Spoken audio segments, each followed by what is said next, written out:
저희 모두 참 사랑하시기를 간절히 소원합니다. 그 참 사랑을 할 때에 그 사랑하는 아름다운 모습들을 찬양의 가사처럼 주님께 드리시는 여러분 되시길 간절히 소원합니다.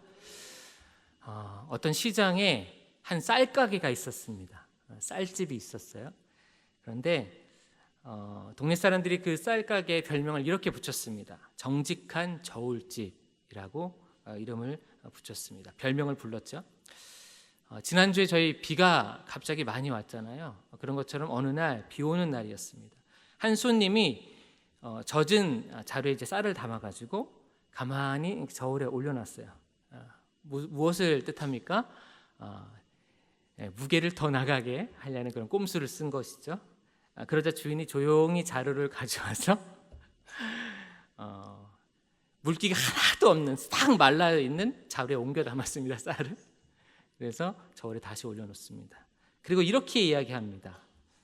저울은 거짓말하지 않습니다.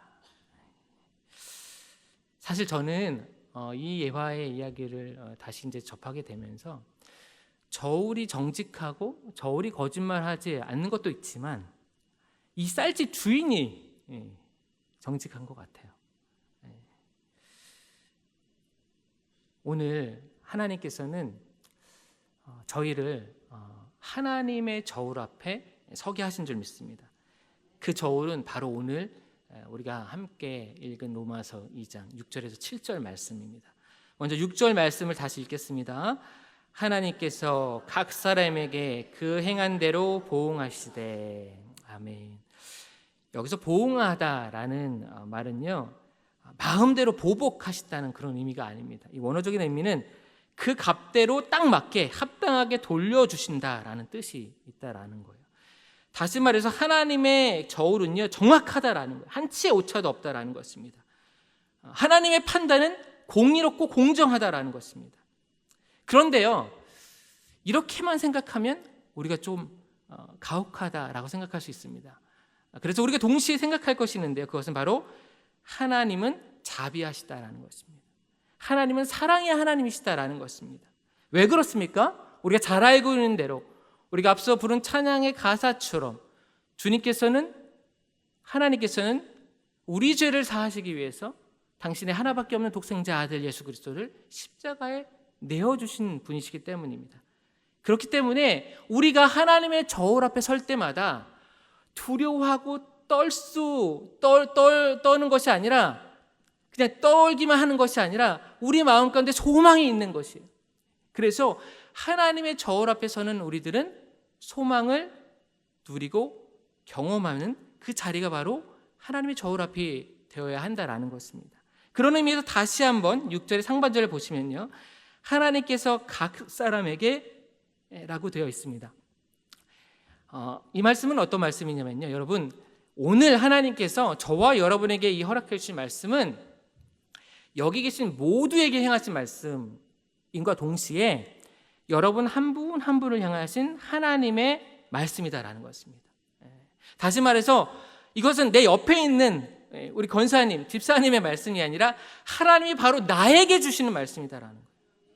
그래서 여러분이 오늘 이 말씀 하나님 나에게 주시는구나 라고 생각하고 이 말씀을 받으셔야 된다라는 것이죠. 오늘 사도 바울은 하나님께서 사도 바울을 통해서 이렇게 하나님의 말씀을 듣길 원하셨다라는 것입니다. 여러분, 오늘 이 말씀을 여러분을 향하신, 나를 향하신 하나님의 말씀으로 들으시길 원합니다. 다시 6절 이제 상반절 말씀을 그 조금 뒤에 있는 말씀을 더 붙여서 보시면 하나님께서 그렇게 각 사람에게 그 행한 대로라고 되어 있습니다.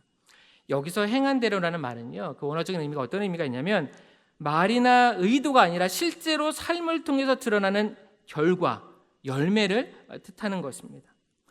다시 말해서 제가 앞서서 말씀드린 그 저울, 정직한 저울 집이라는 별명을 갖고 있는 그 쌀집과 같이 하나님께서는 그 쌀집의 주인과 같은 거죠. 하나님께서는 그저 우리가 감추고 싶고 조금은 하나님께서 몰랐으면 하는 그런 포장지, 그런 포장들을 다 걷어버리시고 우리의 실체만 하나님께서 하나님의 저울에 달아보신다라는 것입니다. 여러분, 이 말씀이 또한 우리를 항상 말씀 앞에 설 때마다 우리를 긴장시킬 수 있습니다. 그러나 또한 이 말씀 또한 우리에게 위로의 말씀이 될 수 있는 것은요, 하나님께서 예를 들어서 여러분에게 억울한 일이 있으셨어요. 근데 그 억울한 일을 그냥 내버려 두시지 않는다라는 거예요. 하나님이 아신다라는 것입니다. 그 억울함을 하나님 갚아주신다라는 것입니다. 여러분이 아무도 모르는 선행을 하셨습니다.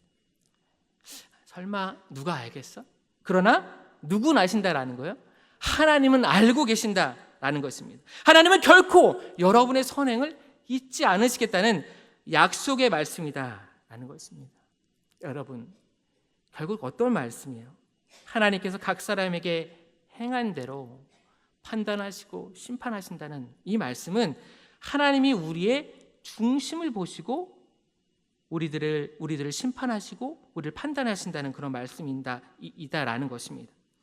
그렇다면 우리가 이런 하나님의 말씀의 저울 앞에 우리는 어떻게 살아가야 할까요? 7절 말씀 우리 함께 읽겠습니다.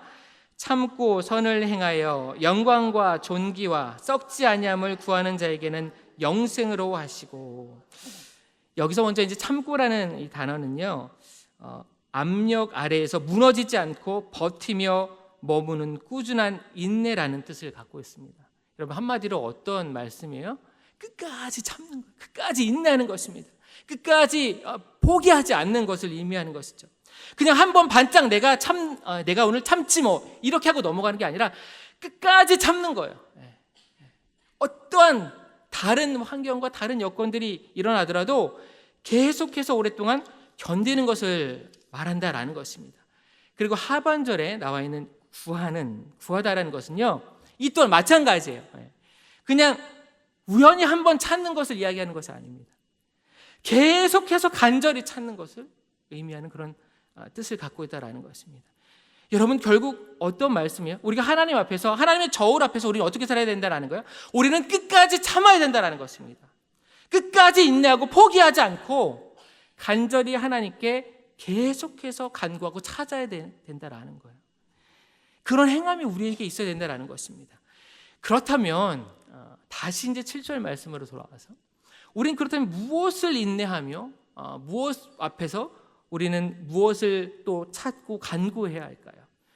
다시 한번 7절 말씀을 보시면 제가 읽겠습니다. 참고 선을 행하여 영광과 존귀와 썩지 아니함을 구하는 자에게는 영생으로 하시고.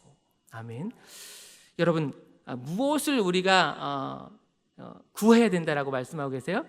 하나님의 영광을 구해야 된다라는, 존귀함을 구해야 되고 썩지 않을 것을 구해야 된다라는 것입니다. 사실 이 영광과 존귀와 썩지 아니함은 여러분께도 너무나도 잘 알고 계신 말씀이, 그래도 제가 짧게 간략하게 말씀을 드리면, 영광은 어떤 거예요? 하나님의 영광, 하나님의 어미, 하나님이 임하셨을 때, 이 자리에 임하셨을 때 하나님의 그 무게, 그런 어미함, 감당할 수 없는, 우리가 도저히 버텨낼 수 없는 그런 하나님의 어미하심, 그리고 찬란한 하나님의 그런 빛, 그런 것이 영광이에요. 여러분, 존귀는 어떤 것이에요? 하나님만이 우리에게 주실 수 있는 거예요. 하나님만이 우리에게 주실 수 있는 가치를 의미하는 것입니다. 이 존귀를 누구에게 주셨어요? 우리에게 주신 줄 믿습니다. 우리는 이것을 찾아야 된다라고 오늘 말씀하고 있는 거예요. 썩지 아니하면 무엇입니까? 우리가 잘 알고 있는 것처럼 부패하지 않는 거예요. 영원히 그 본질적으로 변하지 않는, 썩지 않아요. 그것을 추구해야 된다라고 이야기하고 있다라는 것입니다. 여러분, 이 영광과 존귀가 썩지 아니함을 우리가 간절히 계속해서 구하고 찾을 때 우리에게 무엇을 주신다고 오늘 말씀하고 계세요? 영생을 주신다라는 것입니다. 여러분, 믿으십니까? 그런데요, 여러분, 여기서 우리가 궁금한 질문이 하나 떠오를 수 있습니다. 그렇다면 이 말씀 그대로만 봤을 때 우리가 행위로 영생을, 구원을 받을 수 있다는 말씀입니까? 라고 그렇게 생각하실 수 있으실 것 같아요. 그러나 여러분, 우리가 잘 알고 있는 것처럼 당연히 아니지요. 우리는 행위로 절대 구원받을 수 없습니다. 우리는 무엇으로 구원받을 수 있습니까? 예수 그리스도. 우리를 위해서 앞서 말씀드린 것처럼 십자가에서 대속해 주신 그 예수 그리스도를 믿는 믿음으로 우리는 구원받을 수 있다라는 거예요. 그렇다면 오늘 사도 바울을 통해서 하나님께서 왜 여기서 이렇게 말씀하고 계신 걸까요? 그래서 학문적으로요, 많은 학자들 가운데에 어떤 학자들이 이런 연구 결과를 발표했어요. 뭐냐면 이 2장은 사도 바울이 쓴 것이 아니다. 왜냐면요, 여러분이 이제 앞으로 로마서를 같이 보실 때 바로 3장에서 이어지는 이제 말씀들을 보시면 좀 이 말씀과 좀 맞지 않아요. 좀 상충된다는 생각이 들 수 있습니다. 그래서 학자들은 학문적으로 이제 연구했을 때 이 2장의 말씀이 이거 도무지 이거는 이 흐름 가운데, 로마서 흐름 가운데 여기에 위치할 수 없다라고 그렇게 판단을 내린 것이죠. 그런데요, 그와 반대로 어떤 학자들은요, 아니다. 오히려 이 로마서의 1장부터 2장, 3장까지 연결되는 이 흐름 가운데 이 2장은 그 흐름 가운데 문맥을 살펴볼 때에 제대로 이해할 수 있다라고 그렇게 이야기를 했다라는 거예요. 사실 저도 후자의 해석을 따라서 오늘 말씀드리고 싶은데요, 그것을 이해하기 위해서 우리가 오늘 본문 1절 말씀으로 함께 보겠습니다. 그러므로 남을 판단하는 사람아, 같이 읽겠습니다. 누구를 막론하고 내가 핑계하지 못할 것은 남을 판단하는 것으로 행함이니라. 아멘. 여러분 기억을 하실 텐데요, 1장 말씀 가운데 우리 어떤 말씀을 보았습니까? 1장에 사도 바울을 통해서 하나님께서 모든 인류는 범죄했다라는 거예요. 그리고 그 특별히 유대인들이 이방인들이 그 범죄한 그 주인공들이 장본인들이고요. 그들을 향한 하나님의 그 심판, 진노하심과 심판에 대한 메시지가 1장에 나와 있다라는 것이죠. 그런데 이제 2장에 들어와서 우리가 지금 1절 말씀을 보시는 것처럼 이건 사실 좀 원어를 보면 아실 수 있는데요, 이 1장에서의 그 대상을 향한 인칭은 3인칭입니다. 근데 2장에서 넘으면 앞부분에 2인칭으로 바뀌어요. 그러니까 무슨 얘기냐면 그냥 어떻게 보면 모두를 뭉뚱그려서 얘기했다가 그 대상이 명확하게 2인칭으로 지정됐다, 좁혀졌다라는 거예요. 그 대상이 우리가 이제 2장 전체를 말씀을 나누긴 너무 많기 때문에 후반부에 보시면 그 대상이 유대인이라는 것을 알 수 있습니다. 다시 말해서 오늘 이 2장의 말씀은요, 누구를 향한 말씀이에요? 1차적으로 유대인을 향한 말씀이 있었다라는 거예요. 여러분, 유대인들은 어떤 사람들입니까? 하나님으로부터 먼저 부르심을 받은 사람이에요. 하나님으로부터 먼저 구원함을 받은, 그래서 선민이라고 이름을 붙일 수 있는 그런 사람들이 바로 유대인이었습니다. 그래서요, 그들은 하나님으로부터 우리가 부르심을 먼저 받았어, 이런 교만함이 있었다라는 거예요. 이런 자부심을 넘은 교만함이 그들을 계속해서 갉아먹고 있었다라는 것입니다. 그래서요, 그들이 하나님의 말씀대로 율법대로 행했습니다. 그런데 그들의 중심은 하나님이 없는 거예요. 하나님의 율법으로 다른 사람을 정죄합니다. 오늘 말씀, 1절 말씀처럼요, 판단합니다. 그런데 그 하나님의 자비하심과 하나님의 그 사랑이 그 중심에 없는 것입니다. 오늘 하나님께서는 오늘 사도 바울을 통해서 그 유대인들을 고발하고 계신 거예요. 너희가 하나님을 믿고 하나님의 율법을 따르며 하나님의 백성으로 먼저 부르심을 받았다고 자부하느냐? 그런데 너희는 왜 너희 중심에 내가 없이 다른 사람을 판단하느냐? 오늘 1절 말씀 가운데 3번이나 내가 이렇게 반복하고 있어요. 여러분, 오늘 이 말씀을 이제 우리에게 한번 적용해 보겠습니다. 저와 여러분은 어떻습니까? 우리도요, 아직까지 구원받지 못한 이 땅의 영혼들을 생각했을 때 먼저 하나님으로부터 부르심을 받았습니다. 먼저 믿은 하나님의 백성들인 줄 믿습니다. 여러분 그렇게 믿고 살아가고 계시죠? 그런데 여러분, 안타깝게도 우리 모습 가운데 이 유대인의 모습이 나타날 때가 있다라는 거예요. 하나님의 백성이 아니기 때문에, 아니야, 하나님을 알지 못하기 때문에 하나님의 뜻대로 살아가지 못하는, 아직도 구원받지 못한 들 향해서 정죄합니다. 그들을 판단해요. 뿐만 아니라 같이 믿음의 길을 가고 있는 옆에 있는 사랑하는 교우들 향하여서 판단할 때가 있어요.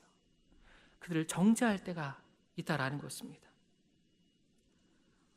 오늘 하나님께서는 그런 저희들을 하나님의 저울에 이렇게 달아보십니다. 여러분, 이 하나님의 저울에 우리가 올라갔을 때 어느 누가 하나님, 저는 아무 죄가 없습니다. 하나님, 저는 하나님 앞에서 그 어떤 누구도 정죄하지 않았고 그 어떤 누구도 판단하지 않았습니다. 저는 하나님 앞에 정직하고 진실하게만 살았습니다. 그렇게 이야기하실 수 있는 분이 과연 몇 분이나 있으실까요? 오늘 주님께서는 이 행위로 말미암아 너희가 구원을 받을 것이다, 너희가 이 행위를 하지 않으면 너희가 영생을 누리지 못할 거야, 이것을 말씀하신 것이 아닙니다. 너희는 이미 구원받은 하나님 나라의 백성이다. 그런데 너희는 왜 그 하나님 나라의 백성답게 살지 못하고 있느냐 라고 그것을 말씀하고 계신다라는 것입니다. 여러분, 우리가 하나님의 나라의 백성답게 우리가 살아갈 수 있는 그것은 무엇일까요? 오늘 6절과 7절 말씀 가운데, 특별히 7절 말씀 가운데 여러분, 우리가 함께 말씀을 먼저 나눈 것처럼 우리가 무엇을 먼저 해야 된다고 말씀하고 계세요? 참아야 된다라는 거예요. 어떻게 참아요? 끝까지 참아야 돼요. 여러분, 끝까지 참는 거 쉽습니까? 어렵습니까? 어려워요. 너무 어렵습니다. 저도 잘 안 될 때가 많아요. 그리고 선을 행해야 되는데 그 선을 행하면서 무엇을 우리가 계속해서 찾고 간구해야 돼요? 하나님의 영광. 여러분, 하나님의 영광이 어디에 임합니까? 바로 이 자리에 임하는 줄 믿습니다. 하나님의 영광을 찾고 구하려면 우리가 어디로 나와야 돼요? 이 자리로 나오셔야 돼요. 교회로 오셔야 됩니다. 여러분, 존귀를 여러분이 찾고 간구하시길 원합니다. 여러분을 너무나도 존귀하게 여기시는 그 하나님, 그렇다면 여러분 주변에 있는 아직도 구원받지 못한 그 영혼들 또한 주님께서 존귀하게 여기신 줄 믿습니다. 그다음 우리가 존귀를 구하는 것은 무엇이에요? 그들을 존귀하게 여기시는 하나님 앞에 그들을 데리고 나오는 것입니다. 이 영광이 가득한 이 자리에 그들을 존귀한 영혼들을 하나님께로 인도하는 것입니다. 그 일을 하시길 원합니다. 마지막으로 썩지 아니함을 우리가 간절히 구하시길 원합니다. 여러분, 우리는 여전히 우리 눈에 보이는 이 땅에 썩어질 것을 어떻게 하면 내가 하나라도 내 손에 잡을까? 어떻게 하면 내가 그것을 내가 내 것으로 만들 수 있을까? 그것을 고민하며 애쓰며 살아가는 우리의 모습이 여전히 있습니다. 그러나 오늘 주님께서는 아니다. 너희는 그 썩어질 것을 구하며 사는 사람들이 아니라 너희 이미 저 천국 하늘나라 시민권을 가진 사람들로 이 땅에 썩어질 것이 아니라 썩지 아니할 영원한 저 천국의 것을 간구하며 구하며 살아가야 되는 하나님의 백성이다 라고 그렇게 말씀하고 계신 줄 믿습니다. 여러분, 이와 같은 것들을 여러분이 간구하며 살아갈 때에 주님께서는 우리를 날마다 주님의 말씀의 저울 앞에 세우실 때 우리 마음에 두려움이 있는 것이 아니라 소망이 넘치게 되는 줄 믿습니다. 이제 말씀을 정리하면서 한 가지 그림을 좀 보여드리겠습니다. 네. 여러분 잘 아시는 것이죠. 여권인데요. 제 여권은 아닙니다. 우리가 국경을 넘을 때마다 여권을 제시하죠. 이 여권에는 저런 스탬프가 찍힙니다. 저 스탬프를 왜 찍어주죠? 우리나라에 들어올 수 있습니다. 그런 걸 이제 증명해 주는 것인데요. 그런데요, 여러분, 저희는 뭐 이렇게 생각하시는 분은 없을 텐데 어떤 나라든 그 나라에 들어갈 때 그 스탬프를 찍지만 그 스탬프를 찍는 것이 그 나라에 들어갈 수 있는 것을 허락해 주는 것은 사실 아닙니다. 그 나라에 들어갈 수 있는 것을 허락해 주는 것은 그 나라의 비자예요. 비자. 비자가 없으면 아무리 저 스탬프를 많이 찍어도 들여보내지를 않는다라는 것이죠.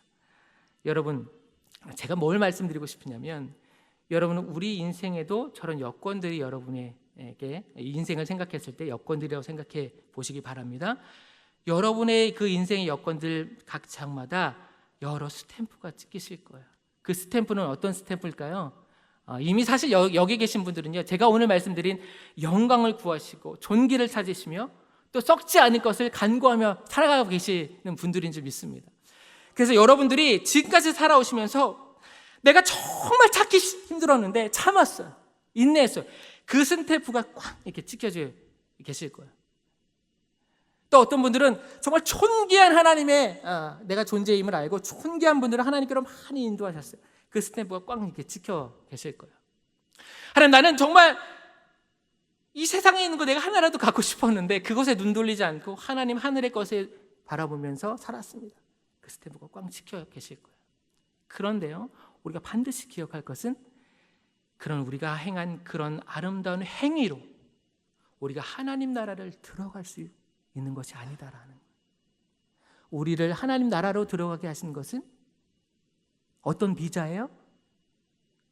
예수 그리스도. 예수 그리스도 비자가 있어야 돼요. 저와 여러분에게는 이미 있는 줄 믿습니다. 그렇다면 여러분이 계속해서 이 신앙의 다름질을 계속 달려가시길 바랍니다. 쉬지 말고 달려가시길 바랍니다. 계속해서 참으십시오. 힘들고 어렵지만 견디십시오. 끝까지 포기하지 마시기 바랍니다. 하나님 앞에 선을 행하시되 영광을 구하시고 존귀를 구하시며 썩지 않을 것을 구하시며 살아가시길 원합니다. 그럴 때 여러분들은 날마다 하나님의 그 말씀의 저울 앞에 두려워 떠는 것이 아니라 주님 감사합니다. 주님, 저 천국을 바라보며 이 땅 가운데 살아가는 하나님의 백성으로 살겠습니다. 그렇게 소망 가운데에 고백하실 수 있는 저와 여러분 될 수 있을 줄 믿습니다. 기도하겠습니다.